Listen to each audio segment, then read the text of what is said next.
I think what was a huge issue with replacing Manu Neuer, and I shared the article that I wrote a few weeks ago on Blue Sky immediately when he saw that red card, and Ciaran Fari from the Associated Press called me mean right away on Blue Sky. But you know what? I had to hit the metal when it was hot.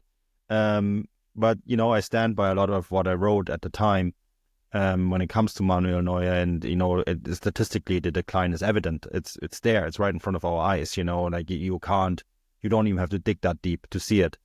The one thing, and I think this is why it is so hard to ultimately go with a different goalkeeper. When we saw it in this match, there's evidence in this match to support this claim.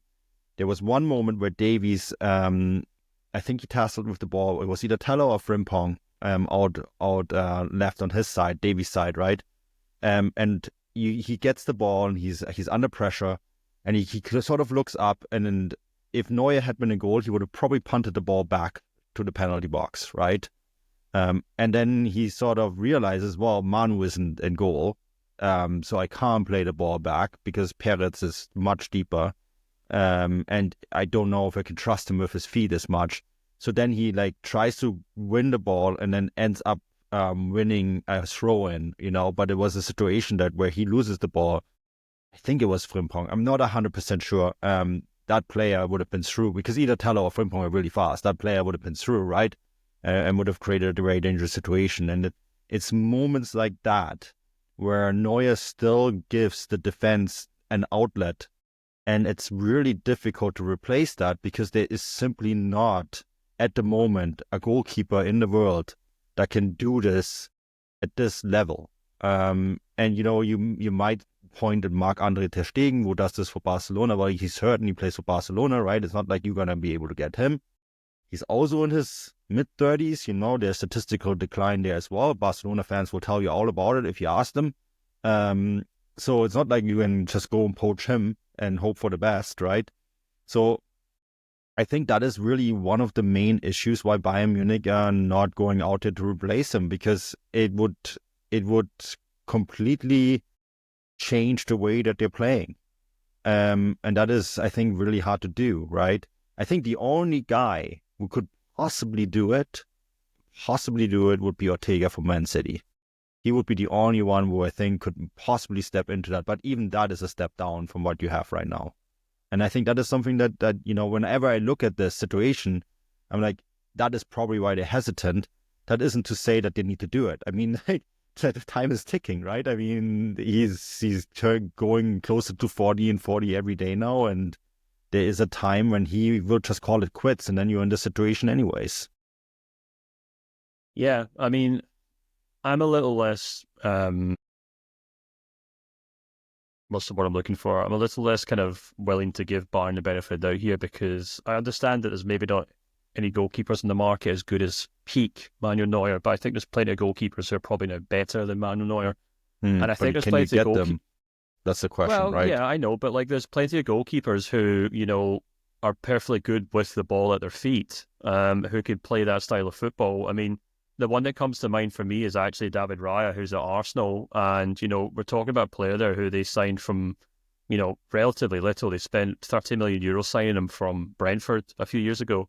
And there's no reason why Bayern Munich couldn't have won out and signed him. Emilio Martinez from Aston Villa is another one that pops into head, who's a very good goalkeeper with the ball at his feet. Yeah. Even Andrea Onana, who I know Man United spent a lot of money on, he's had his critics, including myself, but he was a player who was signed by Man United because he's good with the ball at his feet. So, I mean, I completely agree that there's no goalkeeper that's been around in the last kind of popped up in the last kind of 8 or 10 years who looks like he's ready to become the next Manuel Neuer. But if Bayern Munich are looking for a goalkeeper who can play with the ball at his feet, they can certainly. There's no excuse why they're still holding on to Manuel Neuer in that regard. Because I think they probably could sign someone who is as good with the ball at their feet and probably better at shot stopping than Manuel Neuer is right now, or better all-round goalkeeper because of obviously his age now. And I do kind of think it is just a kind of issue that Bayern have. They're just maybe a little too hesitant to kind of slaughter the sacred cows at the Sabina Strasse. You can go through that team. There's guys like Leon Goretzka, there's Thomas Muller, there's Manuel Neuer, even to a lesser extent, because I know they're technically not old, but you got that whole kind of front line of Gnabry, Leroy Sané, Kingsley Coman that the Bayern fans in our group chat are constantly complaining about. And instead of kind of drawing a line under Gnabry and Coman's contracts a few years ago, they decided to keep them. And it's the same with a lot of these guys. So maybe that's just because there has been such a big turnover in head coaches that Bayern haven't had the stability to say, right, we've got the coach in place, we've got the long-term project in place, we can say goodbye to these guys.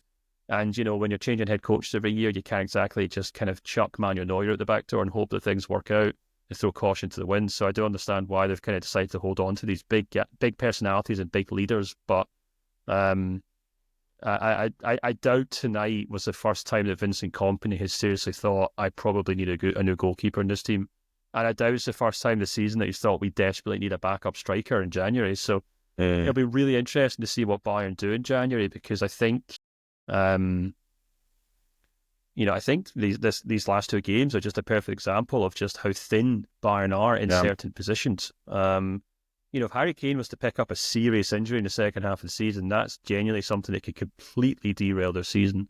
And I know they're already at the Pokal, but it's something that could completely derail them in the Champions League or even the Bundesliga. I know they're still relatively comfortable there, but it's a huge issue for them. So I think they deserve a lot of credit for how they played tonight. I think they continue to play with a tempo and a passing ability, which really does harken back to like the Pep Guardiola days at Bayern. But there's big issues still persist. And to be fair, they're probably not Vincent Kompany's fault. There's the simple fact that the squad still has issues and it needs a huge amount of investment in it.